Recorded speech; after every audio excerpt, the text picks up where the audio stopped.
नाजरीन अस्सलाम वालेकुम। आप देख रहे हैं पीस पब्लिक न्यूज़। आपका मेज़बान मोहम्मद यूनुस ताज। नाजरीन आज की ताज़ा खबर ये है, इस रियासती सदर movement for piece and justice Telangana आपसे मुखातिब हूँ।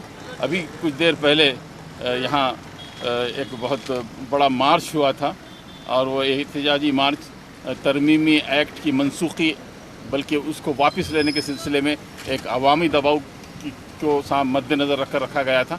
अल्हम्दुलिल्लाह बड़ी हद तक कामयाब रहा। इसमें बिला लिहाज मज़हब मिल्लत और बिला लिहाज मसलक बहुत से लोगों ने शिरकत भी की है और अपने ख़यालात का इजहार भी किया है। मुख्तसरन जो इस इजलास के महासिल के तौर पर मैं कहना चाहता हूँ कि ये बहुत लंबी लड़ाई है। इसको मैं आसाबी जंग से ताबीर करता हूँ। ये कोई जिस्मानी जंग नहीं है।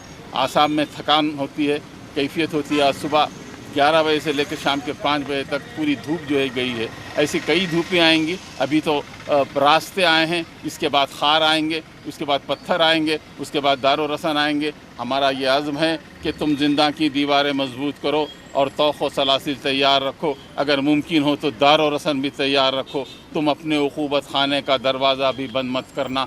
मैं फिर से पलट कर आऊँगा और इस हैदराबाद में एक नस्ल को साथ में लाऊंगा। ये आज़म के साथ हमने ये ख़त्म किया है और ये सिलसिला जारी रहेगा। एहतजाज ख़त्म नहीं हुआ बल्कि एहतजाज आइंदा प्रोग्राम के लिए मुलतवी हुआ है और ये उस वक्त तक जारी रहेगा जब तक कि इस एक्ट को, इस काले क़ानून को वापस नहीं लिया जाएगा।